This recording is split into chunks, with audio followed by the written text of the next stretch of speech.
और लखनऊ से ही अगली बड़ी खबर, जहां विधानसभा चुनावों के बाद सॉफ्ट हिंदुत्व के रास्ते पर कांग्रेस प्रदेश अध्यक्ष अजय राय सहारनपुर से यात्रा शुरू करेंगे। 1 महीने बाद पदयात्रा सीतापुर के नैमिषारण्य में खत्म होगी। सभी कांग्रेस के कार्यकर्ता जिलों में ऐसी ही पदयात्रा निकालेंगे। पार्टी पदाधिकारी हिंदू धार्मिक स्थलों की पूजा अर्चना करेंगे। तो विधानसभा चुनावों के बाद सॉफ्ट हिंदुत्व के रास्ते पर कांग्रेस नजर आ रही है। और इसी पर हमारे साथ ज्यादा जानकारी के लिए उत्तर प्रदेश संपादक राघवेंद्र त्रिपाठी जी लाइव जुड़ गए हैं लखनऊ से।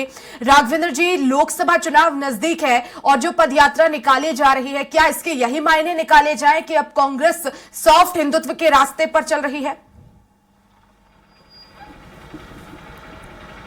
जी बिल्कुल वर्षा जी, देखिए कांग्रेस के लिए मरण जीवन का सवाल है, क्योंकि जिस तरह से मोदी का कारवां आगे बढ़ रहा है, जिस तरह से कांग्रेस तमाम प्रयासों के बाद भी राज्यों में भी पांव नहीं पसार पा रही है, जिस तरह से मध्य प्रदेश, राजस्थान, छत्तीसगढ़ में कांग्रेस हारी है जबकि माहौल उसके अनुकूल था। अब कांग्रेस विवश है कि अपनी नई विचारधारा पर सोचने के लिए, इसी नाते उन्होंने तय किया है कि हम सॉफ्ट हिंदुत्व के रास्ते पर चलेंगे, क्योंकि अभी तक भारतीय जनता पार्टी के जो बड़े नेता वह कांग्रेस पर लगातार तुष्टीकरण का आरोप लगा रहे थे।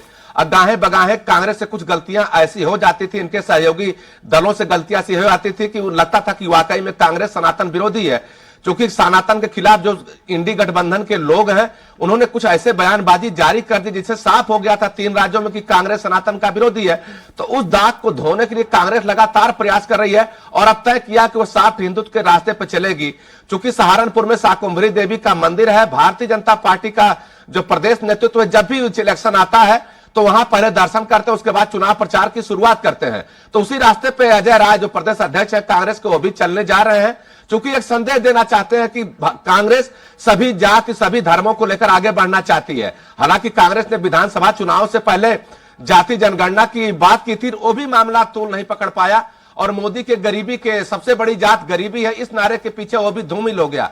तो कांग्रेस जानती है कि 2024 का लोकसभा चुनाव नजदीक है। अगर हम प्रयास नहीं करेंगे, सभी धर्मों, सभी जातियों के बीच नहीं जाएंगे, सभी धर्मों जातियों के वोट नहीं मिलेंगे, तो मोदी को पछाड़ पाना बड़ा मुश्किल होगा। इसी वजह से अब कांग्रेस इस रास्ते पर चलने की कोशिश कर रही है।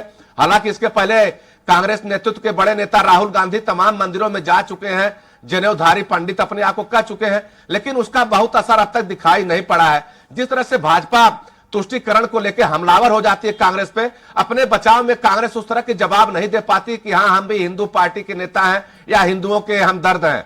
चूंकि उनको एक बार विशेष का वोट लेना रहता है, उनको डर रहता है कहीं कहीं कि अगर हम हिंदुओं की बात करेंगे तो कहीं अल्पसंख्यक मत उनसे बिखर न जाए। और अल्पसंख्यक मतों के सहारे तेलंगाना में उन्होंने सरकार भी बनाई है, तो दुविधा दोनों तरफ है। तो इसी नाते सॉफ्ट हिंदुत्व का रास्ता अपनाया ताकि न मुस्लिम समुदाय नाराज हो, न हिंदू समुदाय को नाराज किया जाए, बीच का रास्ता निकाला जाए और विकास के एजेंडे पर मोदी की नाकामियों को लेकर जनता के बीच जाया जाए। हालांकि दिसंबर लास्ट में कितनी संभावना है अगर आने वाले लोकसभा चुनाव में कांग्रेस जिस तरह से आगाज कर रही है यात्राओं का, सॉफ्ट हिंदुत्व के रास्ते पर जो है चलने की कोशिश, लेकिन अगर जिस तरह से जो रणनीति है वो कितनी कामयाब हो पाएगी, संभावना इसकी कितनी उत्तर प्रदेश में नजर आती है? देखिए वर्षा जी, उत्तर प्रदेश में संभावना आप कितना वर्क करते हैं, कितना संगठन का विस्तार करते हैं, कितने लोगों तक पहुंच बनाते हैं, इस पर निर्भर करता है। क्योंकि भारतीय जनता पार्टी का और राष्ट्रीय स्वयंसेवक संघ का बहुत बड़ा कार्यक्रम 22 जनवरी को उत्तर प्रदेश की अयोध्या रामनगरी में होने जा रहा है, जहां पे रामलला के मंदिर का लोकार्पण होगा, रामलला विराजमान करेंगे। तो एक तरह से सनातन धर्म का डंका बजाने की कोशिश भारतीय जनता पार्टी के पूरी देश दुनिया के लोगों को बुलाने की तैयारी भी है। अब उतने बड़े शोर में कांग्रेस अपना एजेंडा किस तरह धार देगी, सबसे बड़ा सवाल यही है। चूंकि मंदिर उद्घाटन के बाद घर घर अक्षत वितरण का भी कार्यक्रम है। भारतीय जनता पार्टी, विश्व हिंदू परिषद के कार्यकर्ता, राष्ट्रीय स्वयंसेवक संघ के कार्यकर्ता जो रामलला का पूजन अक्षत होगा घर घर पहुंचाएंगे। तो एक तरह से एक धार्मिक सूत्र से बांधने की कोशिश भी है। इस बीच में अगर कांग्रेस कुछ रास्ता निकालती है, अपना कुछ एजेंडा तैयार करती है, हिंदुओं को किस बात से अपने तरफ आकर्षित करती है, ये तो सवाल है। लेकिन भारतीय जनता पार्टी जिस तरह से सनातन धर्म को लेकर आगे बढ़ती, जिस तरह से हमलावर हो जाती है, कांग्रेस के बूते की बात नहीं है कि उस तरह से सनातन को लेकर हमलावर हो जाए, क्योंकि उसे दूसरे वर्ग का भी वोट चाहिए। भारतीय जनता पार्टी तो क्लियर कट है, भले नारा देते हैं सबका साथ, सबका विकास, सबका विश्वास, लेकिन एजेंडे में कहीं न कहीं हिंदुत्व का नारा भी रहता है। हालांकि मुस्लिम वोट भी 8% विधानसभा चुनाव में मिले हैं जो मध्य प्रदेश, छत्तीसगढ़, राजस्थान में हुए हैं। पार्टी का दावा कि मुझे 8% वोट मुसलमानों के मिले हैं, लेकिन जिस तरह से भारतीय जनता पार्टी हिंदुत्व की बात करती है, कितनों यात्रा निकाल ले कांग्रेस पार्टी के बड़े नेता, लेकिन उस तरह से हिंदुत्व के मुद्दों को लेकर मुखर नहीं हो पाएंगे। हाँ, इतना जरूर है कि बीच का रास्ता बना ले। जो बीच के लोग हैं, जो न हिंदुत्व में धारणा रखते हैं, न इस्लामिक धर्म में धारणा रखते हैं, हो सकता है कांग्रेस के साथ चले जाएं, लेकिन रास्ता बड़ा दुरूह है, वक्त बहुत कम है और कांग्रेस के पास संगठन का भी अभाव है। क्योंकि जिस तरह से भारतीय जनता पार्टी ने अपना संगठन बूथ स्तर पर तैयार किया है, उसे लड़ पाना उत्तर प्रदेश में बहुत दुरूह काम है।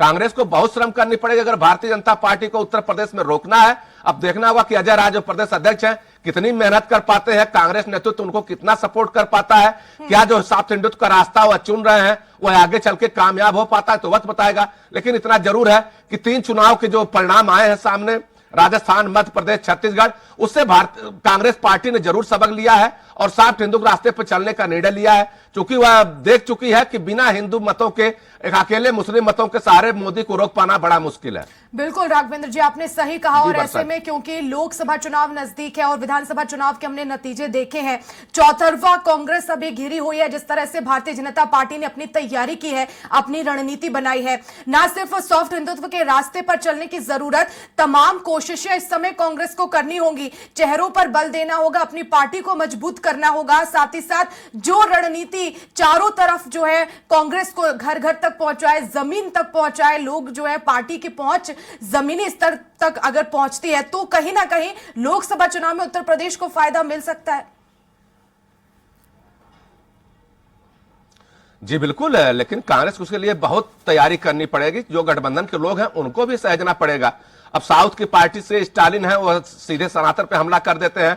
संसद के अंदर उन्हीं पार्टी के एक सांसद हैं, वह गौमूत्र वाला प्रदेश की संज्ञा देते हैं, और इस पर इस तरह से जब कांग्रेस खामोश रहती है तो इसका संदेश बहुत दूर तक जाता है। और भारतीय जनता पार्टी अपनी बात जनता तक पहुंचाने के लिए जानी जाती है, वह सभी माध्यमों का इस्तेमाल करती है, इलेक्ट्रॉनिक मीडिया हो, प्रिंट मीडिया हो या सोशल मीडिया हो, सभी।